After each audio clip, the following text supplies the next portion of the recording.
we're gonna have David up next. David, there you are. There he is. Coming over. So David's fun fact is that he started speaking at the age of 4.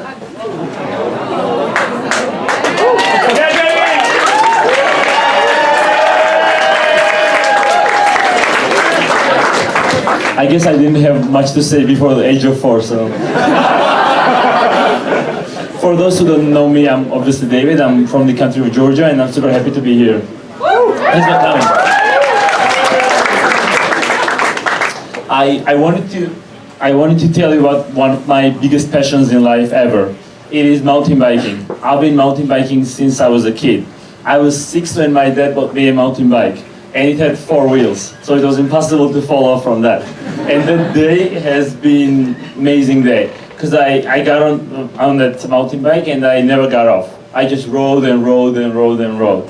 I was never a communicable person, I think, so for me that was a chance to get out of this world and be on my own, without anyone interfering or telling me anything, and just being by myself and enjoying myself. I rode mountain bike so much that I didn't have time to do anything else, and at some point I even considered being a pro mountain biker, because that's what I enjoyed the most. My family was totally against it. Both of my parents are doctors, so they wanted me to be a doctor, and the idea of their son being a mountain biker was totally against their plans. Fast forward 10 years and I'm 16, and I've been mountain biking for the past 10 years, non-stop. At that time I got my first Sony Walkman, and I would just put Daft Punk Faster, Harder, Stronger on it and just mountain bike all day, every day. I even signed up for a local mountain biking club, and I considered competing on tournaments and becoming a real pro. But then something very terrible happened. It was my birthday morning, late January, and I decided that I had just turned 16 and I would do something crazy and train even harder and improve my time.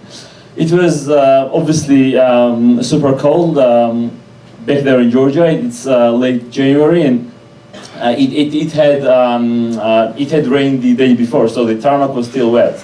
And I come out with my Scott 40. For those who are into mountain biking, Scott is one of the world's best mountain biking brands, and it has really lightweight, really amazing bikes. But that was new, and I didn't really know how to control it.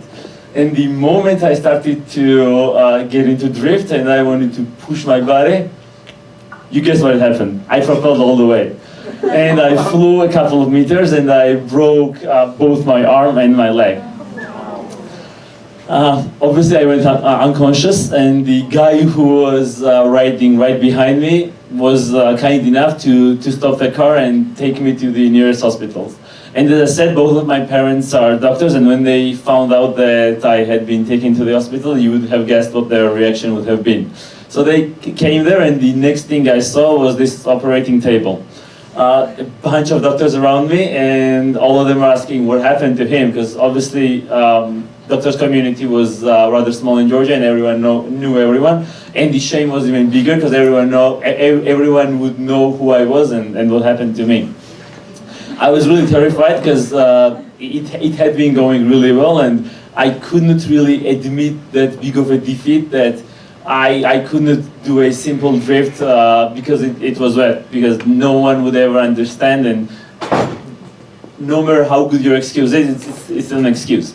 At the hospital, I was in emergency for more than a week as doctors assembled my bones one by one. As they did that, I had a lot of time to think and reflect on what happened and whether I would continue mountain biking, because they were not sure whether I would be able to walk properly again. Time went by, and I realized that I still wanted to mountain bike, but I had formed a very strong fear of mountain biking. Actually, the guy who was riding behind me was kind enough to take my bike with him, and when I saw my bike, it barely resembled the bike.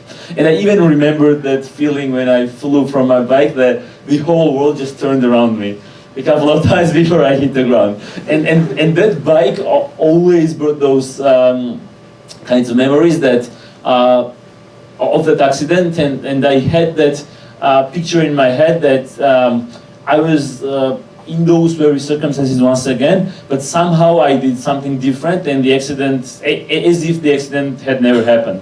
I pictured that day thousands of times with different results, without me having that accident. But then I realized that the whole point of me doing it was not about the mistake. It was about learning how to improve on that mistake, and it was huge. It was a huge step forward. It was a leapfrog kind of a step for me, because before then I was thinking of, oh, maybe I wasn't good enough of a mountain biker to put myself in the drift mode and just enjoy the ride, as opposed to having that accident. But then I realized that no matter how much you try, mistakes are going to happen, and the biggest mistake is not the mistake per se, but the reaction you have towards that mistake. And what I learned was that the reaction I had to that mistake could have been the best thing that I could do at that moment, and to improve from that. I had a bold goal to mountain bike after 6 months from that date, which at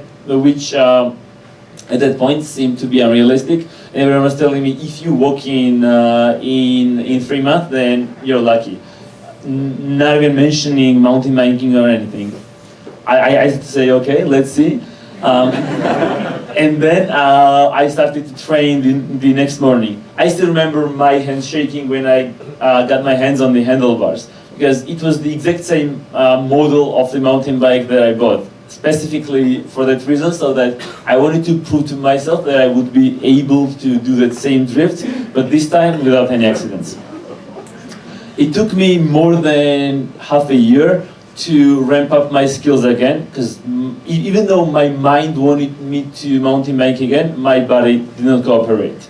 I had severe pains. I was getting tired way earlier than I would, and I formed a fear of training in front of some other people, because usually when you're in a club, you train with your fellow teammates, and you share your experiences, and they tell you how to improve, and you tell them how to improve, and that whole feedback loop is super tight, and that was something I enjoyed before the accident. But what I realized was that after the accident, I had that shame in my mind, that I was ashamed of what I did, and I had that bad taste from that day long after that accident. So I would train only by myself.